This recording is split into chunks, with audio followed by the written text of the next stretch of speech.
have been on a strict carnivore diet now for the last 45 days, which means no vegetables, no fruit, no grains, no coffee, or alcohol. What? Welcome to my channel where I document my health and wellness journey along with my biohacking experiments, all aimed at achieving optimal health and wellness over the age of 50. In this video, I will share my experience with the carnivore diet. Why did I choose to do it? What were my energy levels like? How long did it take me to adjust? Did I take any supplements? And will I continue on with this diet? What is the carnivore diet? The carnivore diet is an animal-based diet. That means you can have any type of meat, seafood, eggs, and dairy if you can tolerate dairy, which would be milk, cheese, yogurt, and kefir. Everything else you've been consuming is eliminated. Ooh. Why a carnivore diet? Well, carnivore diet is an elimination diet, and the idea is that you eliminate foods that you could have an allergy to or an intolerance to.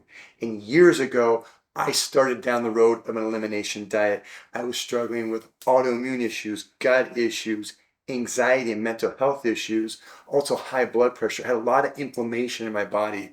And the first two things I took out were gluten and dairy. And when I did that, that did make a difference, especially with my autoimmune issues, things like my eosinophilic esophagitis, where I get food stuck in my throat. So I continued to remove foods. And as I did that, I kept feeling better and kept feeling more improvements in my health. In my previous diet, prior to this carnivore diet challenge, I was having meats, eggs, fruits, some tubers like sweet potatoes.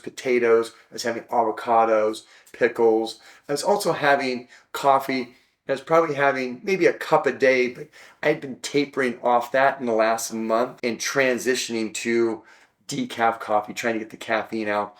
And I also was having alcohol, but that was only on occasions when we had to get together or if we went out to dinner.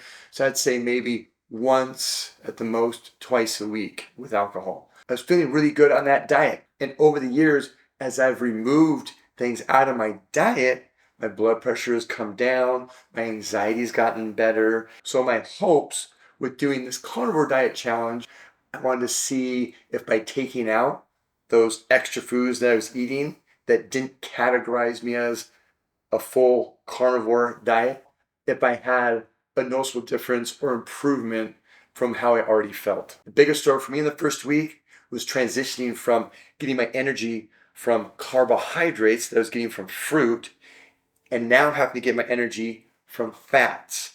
And that transition takes some time.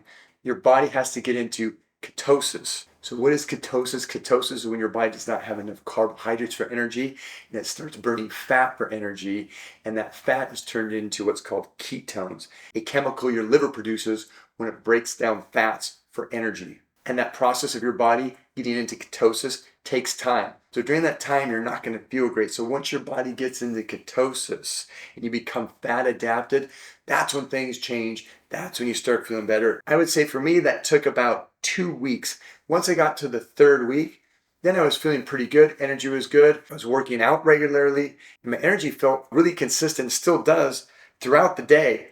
And you can also have some gut issues on this diet as your gut starts to adapt to the elimination of fiber and having more meat and fats in your digestive system.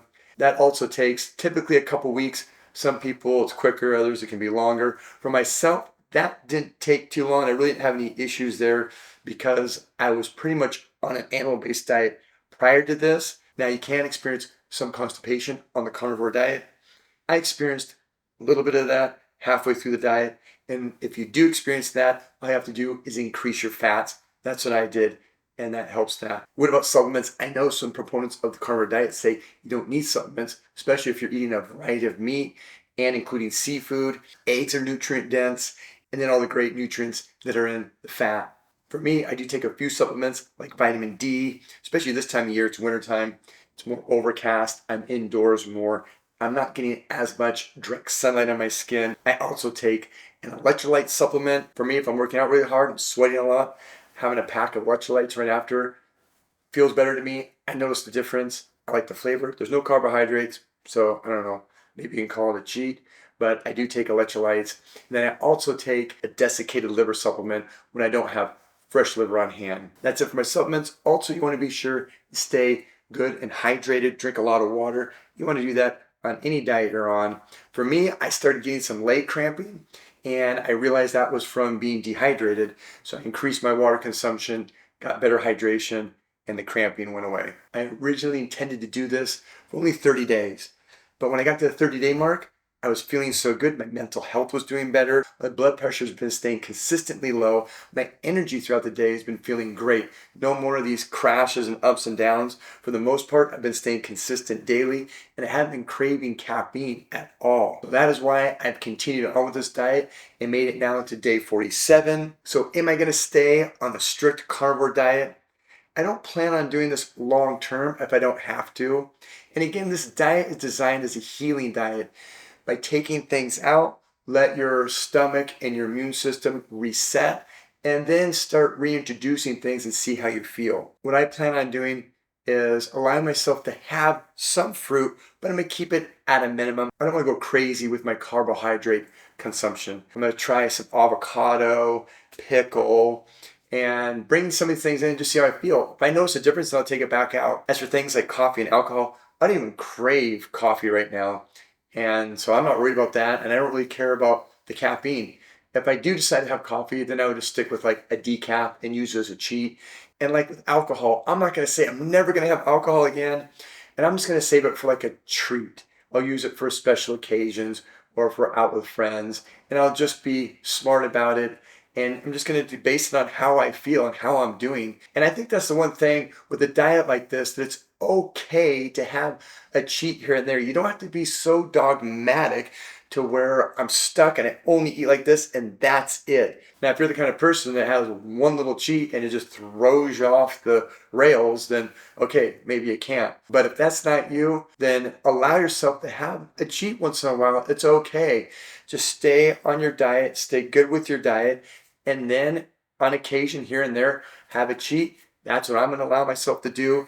That keeps me sane and I'm not going crazy. So if we have a birthday party and someone's having some cake, if I want to have a bite of that cake, I'll buy the cake. But that's it. I'm just not going to make a habit out of these things that are going to be inflammatory or detrimental to my health. One of the big things I've really learned from doing an elimination diet like I was doing in the past and a strict carnivore diet like this is that food is very impactful on our health and how we feel. And some people can tolerate more than others. Everybody's dietary needs are different. There's not a one size fits all. You got to find out what works for you.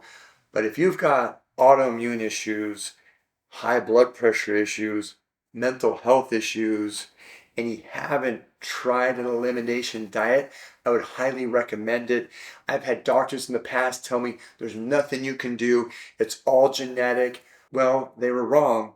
And making these changes, these eliminations from my diet, has made a difference. If you'd like to do more research on the carnivore diet, go online and check out people like Dr. Robert Kiltz, Dr. Anthony Chapey, Dr. Sean Baker, Dr. Ken Berry, Dr. Paul Saladino. They all have great content online related to the carnivore diet and this way of eating. All right, thank you for watching, and we'll see you in the next video. Live life, be awesome.